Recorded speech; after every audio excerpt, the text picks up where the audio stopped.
This is the Sick'em Podcast, powered by Rogue Media Network. The Sick'em Podcast is a production of Baylor Athletics. Now, here are your hosts, Katie Smith and the voice of the Bears, John Morris.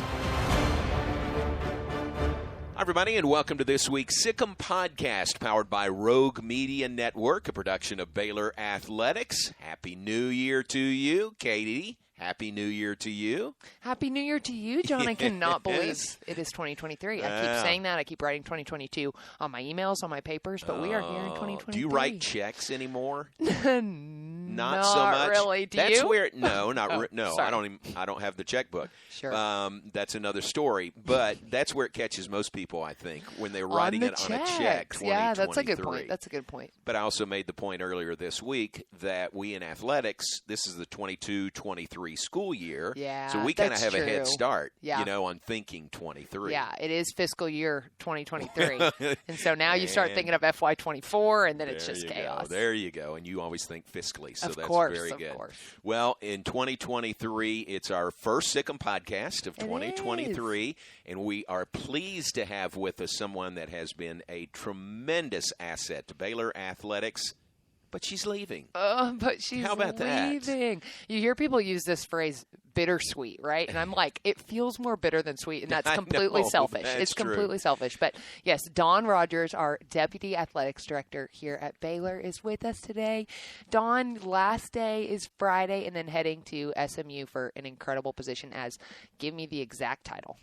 So, Deputy Athletic Director for Internal Affairs. Wow. Very nice. Very official. Yes, very official. Well, you're nothing if you're not official. And thanks for being with us. I can't imagine what you got going on this week. It's a little crazy, but thank you. I didn't realize I was the first podcast of 2023. There so you this go. this is Sets memorial. the bar right yeah. here. This Exactly. is very, very cool. Yeah. You're perfect for that. We always love visiting with you. We've had you on several times before on different topics. Always an honor. But today we want to sort of reflect a little bit and look ahead and tell us about the new position. Did this happen quickly? Has this been in the works for a while?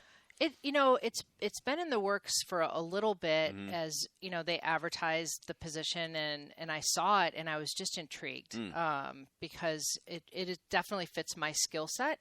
And I love the word bittersweet because that's been my word of the week. Yeah.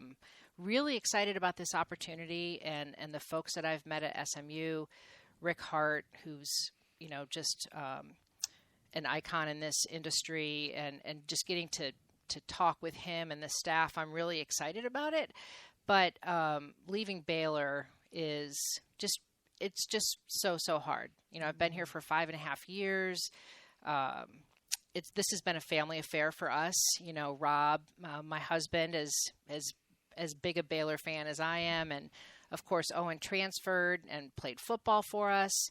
I'm going to miss looking out that window and seeing where he practiced. Yeah. That was always my favorite. So special. And then, Hazel, as Scott Drew signed her book and said, she's the biggest Baylor fan that we have in Arkansas when she was a student there. And so this is a big piece of our family, and every stop along the way for us, we are in with all of our feet are in because it's athletics, and you love the competition and the people that you get to meet. And so this is really a challenging one because I have so many friends here. Yeah. Really glad that I'm only 90 minutes away. So I feel like we can still cross paths, and didn't realize until yesterday how many friends I have in Dallas. There's just so many different conference offices and schools. And so I feel really fortunate that I'm not going very far away. Yeah, that's a good point. So well said. Man, I just kind of want to cry, but I'm not going to. No tears. I'm going to be tough here, Dawn. We are going to be tough together. That's our goal. It is. So you told us about this position, and obviously there have been so many things that have fallen under the umbrella of Dawn Rogers during her time here at Baylor. And so while some of your experiences will be similar, what's kind of the biggest change in that role that drew you to it? Yeah, I think, one is I really felt called to come to Baylor. I mean, I've talked about that before. The things that Mac Rhodes outlined for me as he was putting together, the position that I took in 2017, there were things that really just drew me. And ironically, it wasn't the faith piece. I didn't choose Baylor, and I think a lot of people choose Baylor because of the platform, because you can really be your authentic self here on your spiritual journey. But for me, it was the things that he had outlined for me that really centered around student-athlete success. That's always been for me. What you walk in the door is to help our student-athletes be successful, and that's everybody in the department. Doesn't matter what your role is. We all contribute to the success for them on the field and in the classroom.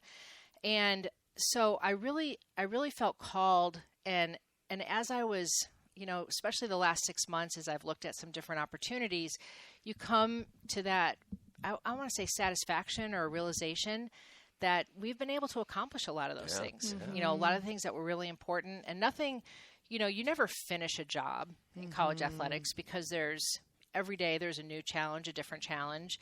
But certainly I look at a lot of the things that I came to Baylor to do, and I feel like we have accomplished them or leave them in a much better place. And so when I had gotten, opportunities to talk about other jobs in the past, I've always said my work at Baylor is not done. And I think this was the first time that I said, well, my work at Baylor is not done, but we're at a good place. Yeah.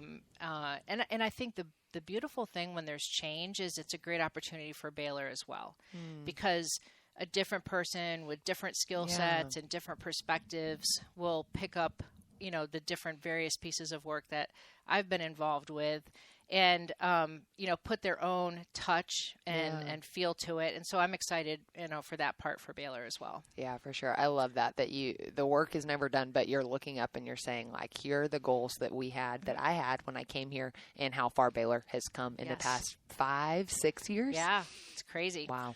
We talk about preparing champions for life, and that's a huge part of it, that area of student-athlete success. And I just think about, like you were talking about, how much we have grown in that area, and how much, this is not to be negative toward anyone or where we were before, but how much better we are in that area. Yeah. Yes, and I really think that's become an evolution.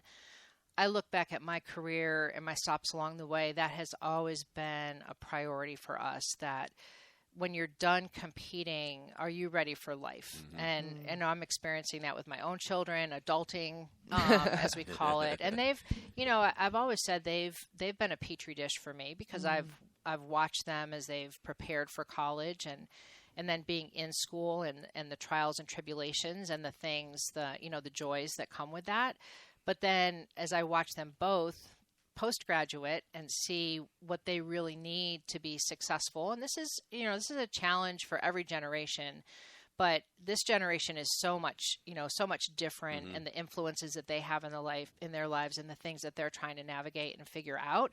And then I always back it up to say, okay, what are we doing that we can best prepare them? And I think that this is an area of tremendous growth for Baylor. I think that we do it extraordinarily well because it's a priority for us. It's how we evaluate our performance. It's not just based on wins and losses, but it's, are you ready to go out and be successful and understand all the different things? And our character formation program is just, extraordinary. And I've watched that in my own children, and, a little bit sometimes when they forget something, you're like, okay, as a parent, maybe I could have done a better job there. Yeah. So it's a combination, certainly, of, family and Baylor as an institution. And that's something that drew me to SMU as well. They have life after ball. That's something that's been really important to Rick Hart and his time there.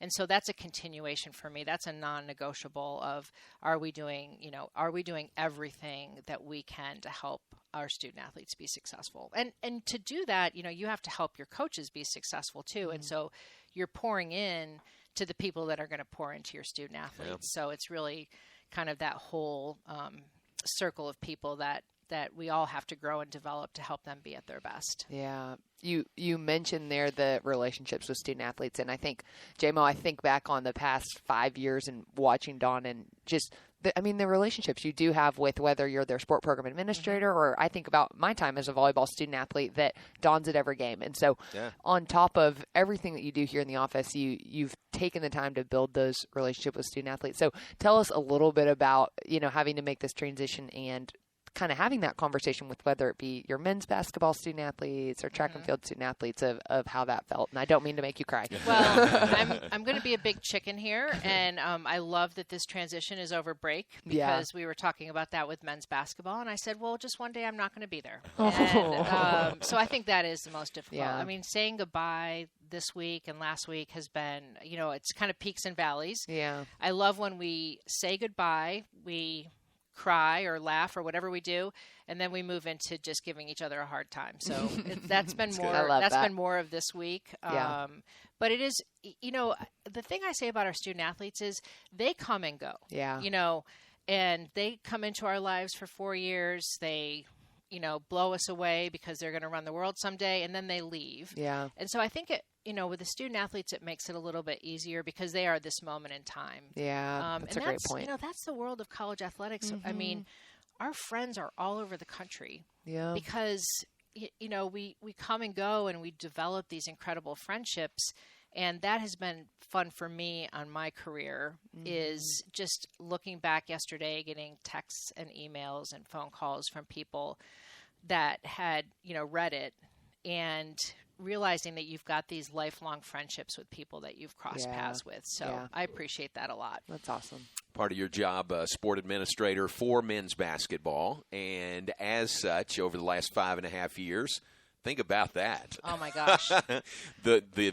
The bubble, a national championship, everything. Yeah.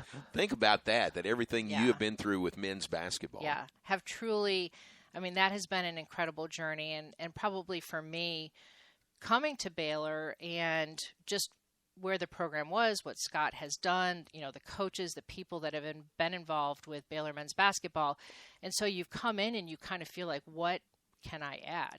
What am I going to do here? This, man is, a future Hall of Fame coach and he has this tremendous staff. And, that first year we didn't make it to the tournament and we were right there. Yeah. And, so I've really gotten to see the program at all different stages and, and we've had a pretty steady staff too, which doesn't happen either. And so I've certainly been thinking about this week as we've been laughing and joking. We certainly have more stories about the bubble than we can ever talk about or share. My favorite is the day that I had everybody's laundry on my bed in the hotel room because we were leaving Kansas City. We were going to Indianapolis and we had realized, hey, they're not going to do our laundry until we make it to we got to make it through the first weekend. Oh, my goodness. And so we had, if you think about it, we were gone for 30 days. Wow. I did not drive a car for 30 days. Wow. And so we had made this really smart decision that we needed to do our laundry in Kansas City before we went on. And so I got a knock on my door probably an hour before our flight was leaving to go to Indianapolis. And a big trunk of laundry. Oh, gosh. And all the bags had exploded in the dryer. No. I was the only woman in the bubble. And so we thought it might be a good idea for me to pick my laundry out before the GA sorted the rest of the laundry. That was wise. That feels wise. So as I was trying to pick my laundry out, I said, that's not going to work. And so I dumped 34 people's laundry on my bed. And I was clean laundry. Yeah, clean laundry. It was all clean. Clean laundry. And that had been sorted through. I was frantically, Scott will tell you that he lost all his socks. He's like, somehow, as people were coming to Indy and I felt like it was the black market. Like we were getting packages. Oh my God. He's like, Kelly, I need socks. I need socks. Somehow all of my socks got taken.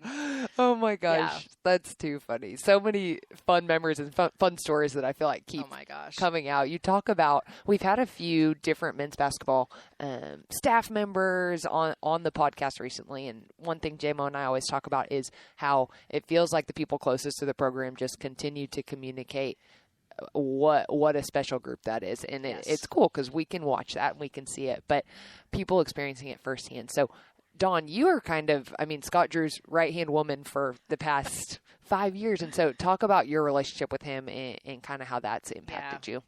He, I think Scott, again, is one of those, you just don't encounter a lot of people like him in your lifetime because he's so competitive. And at the same time, he puts everything in context. I remember going on the first road trip with them. And, you've got your typical pregame meal, scout, film, you've got a schedule. Everybody kind of knows what the hours are. Well, we had, we had scout, film, and chapel. And so chapel means a lot of things to a lot of different people. And I sit down for, I don't know what it's going to be.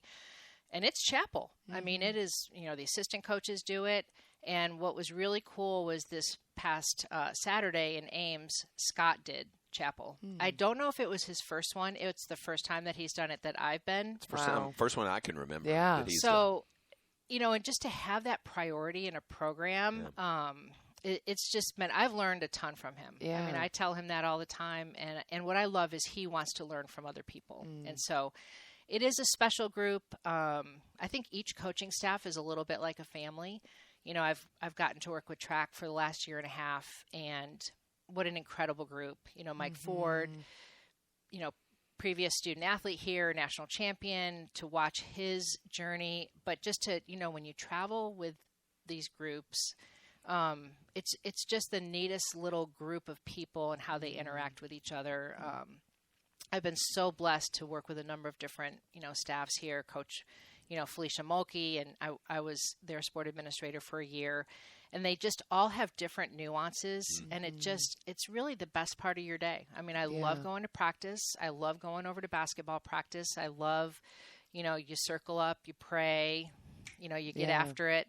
And so Scott certainly has had a huge impact on my life. I look back at a lot of different coaches that have, you are there to help them, but in the end, you learn so much from them as well. That's awesome.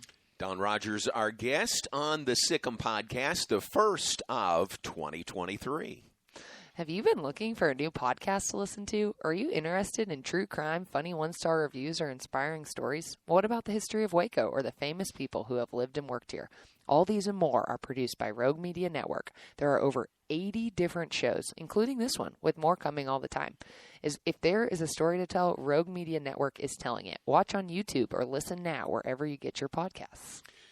Katie and Dawn, let me make sure I've got this. Let me get this chronology right for you. Okay, it's quite the history. It's an impressive history. I wish it had ended here at Baylor, but again, Dawn is moving on. We wish her nothing but the best. Graduate of Ithaca College. Yes. Did you ever meet? Do you know Daryl Lanus here in Waco? Did you ever meet Daryl? No. Oh. Now I feel like I've been robbed.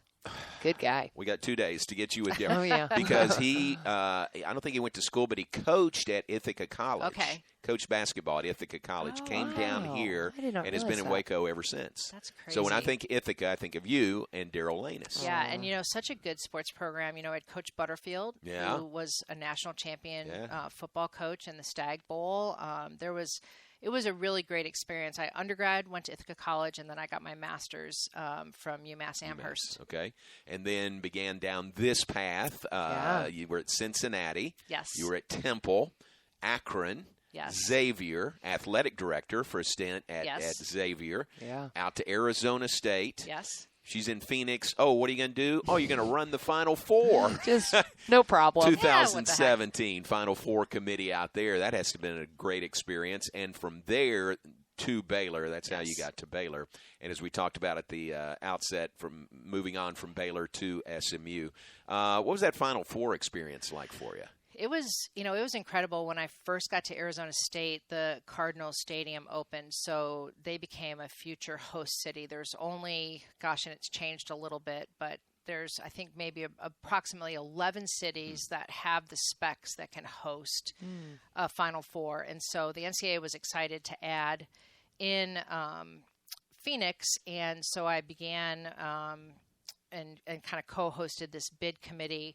And we weren't successful the first time, which was crushing, but instead of hosting it in 2016, which would have been the end of that bid cycle, we ended up being successful and hosting it in 2017. And part of the attraction for that, for me to be involved in that, was to be able to work with Danny Gavitt, who's, vice president of basketball at the NCAA, and Joanne Scott, who is a managing director. Mark Hollis at that time was going to be the chair of the men's basketball committee. I still have the napkin where he came up with the concept. You usually have like honorary co-chairs, but we really had 4 people that we wanted, and he came up with this great concept of hospitality in the state of Arizona, and we had 4 co-chairs. And so I was just excited to be able to work with such gifted people. And I think that when you're surrounded, and that's certainly the case here at Baylor, when you're surrounded by such talented people, it lifts your game. You walk in the door and you're like, I've got student athletes, I've got coaches,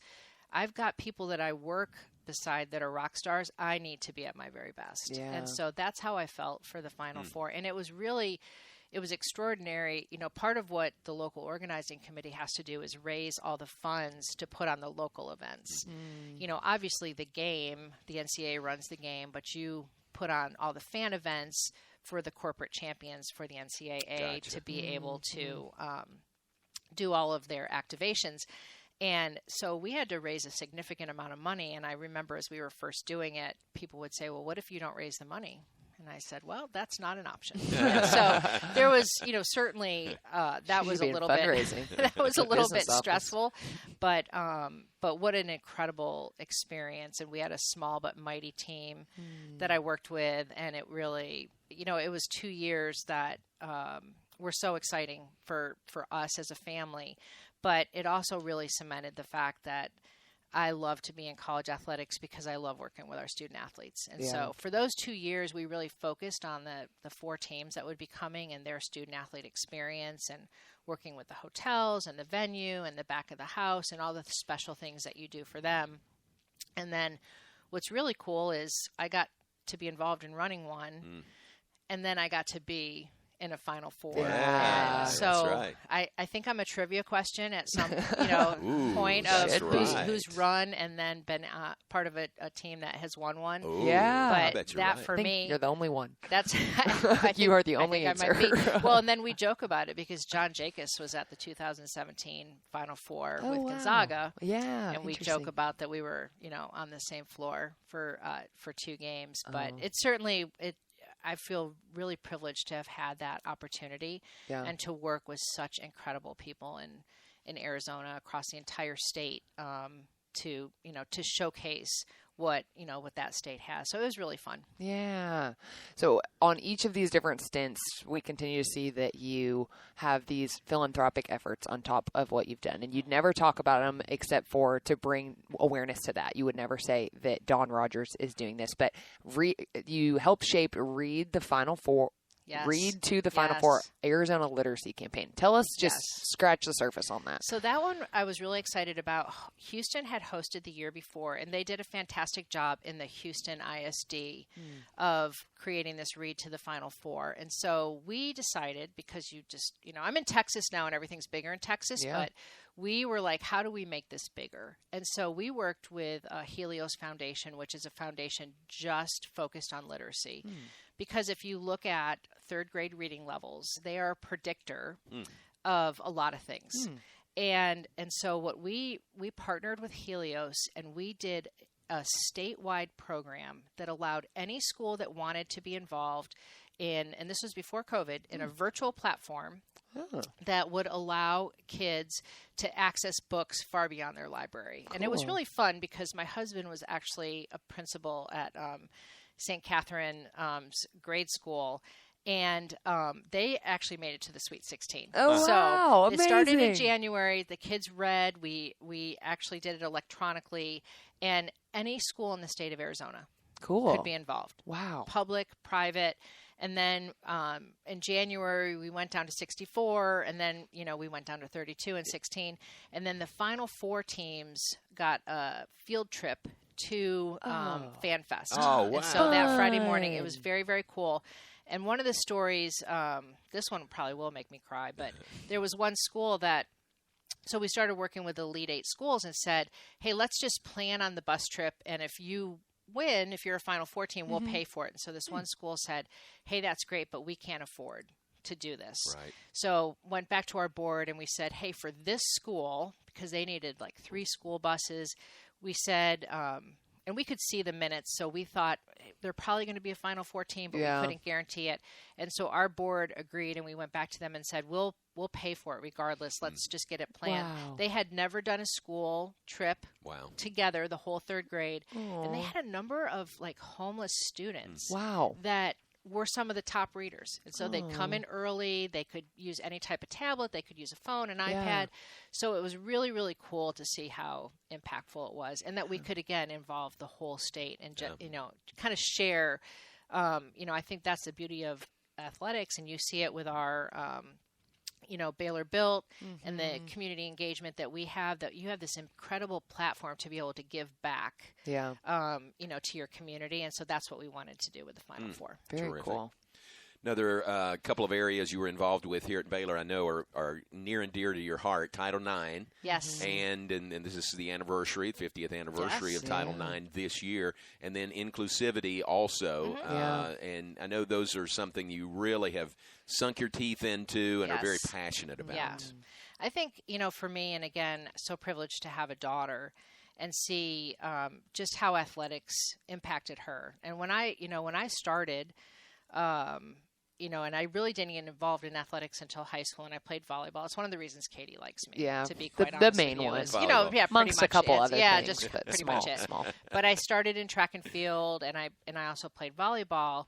And you just, I was not a confident kid. I was very shy and didn't feel comfortable talking in front of people. Well, you kind of unleash that inner beast when you become, when you become an athlete. And I've watched it in my daughter, and the confidence that she grew in playing club volleyball.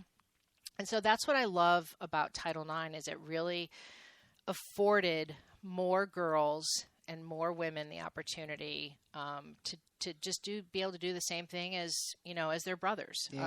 Because it doesn't just help develop women; it helps develop men as well.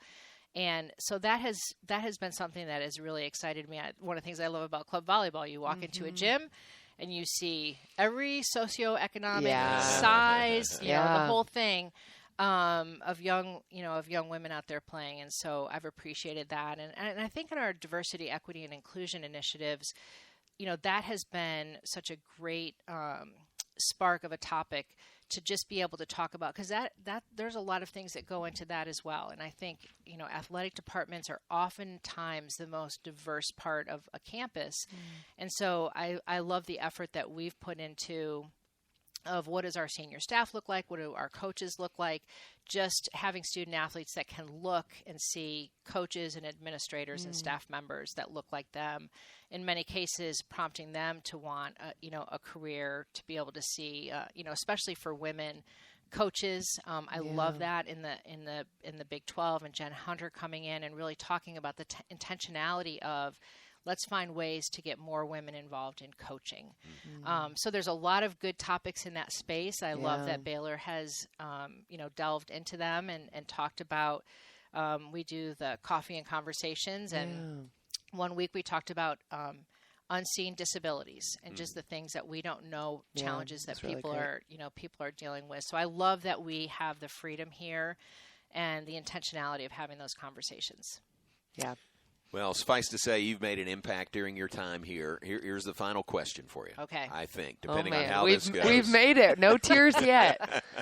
What's the one thing in your heart of hearts you're going to take with you from your 5.5 years here at Baylor? Oh, good one. Oh, my gosh. That's a great question. One thing. I think because you develop friendships along the way, and I've always appreciated anywhere that I've been, the people that I've met and the student athletes that honestly motivate me.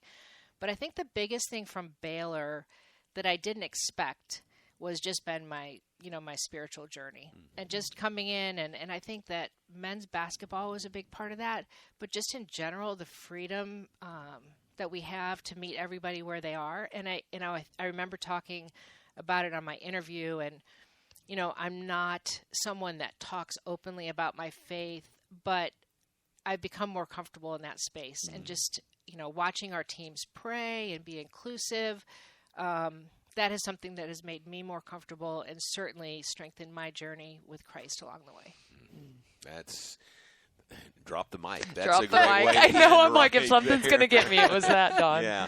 That is so very well said, and know how much we appreciate you and Rob, and we're going to miss you all. But again, 90 miles away, so I'm sure we'll cross paths at some point. And we wish you blessings and nothing but the best as you move on. Thank you. I will be a bear for life. There you go. And there will also always be plenty of green and gold in my closet. Oh, there you good. go. I love hearing that. Glad to hear that. Don Rogers, our guest on this week's Sikkim podcast. Hey, I've had the privilege of calling games, telling stories about Baylor athletics for a long time. Storytelling is an art, and there's a network in town doing just that. Rogue Media Network has produced over 80 original podcasts and shows ranging from comedy, true crime, business, and sports. If there's a story to tell, Rogue Media Network is telling it. You can find this podcast and all the other great Rogue Media Network shows on Spotify, on Apple, on YouTube, or wherever you listen to podcasts.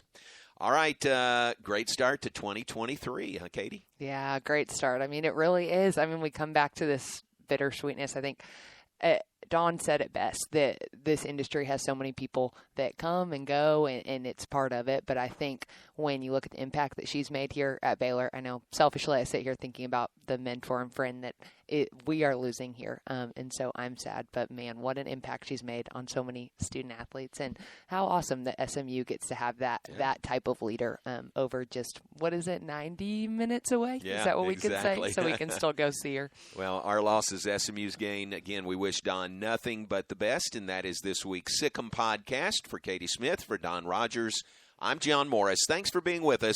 Thanks for tuning in to the Sikkim podcast, powered by Rogue Media Network. You've been listening to the Sikkim podcast, powered by Rogue Media Network. The Sikkim podcast is a production of Baylor Athletics.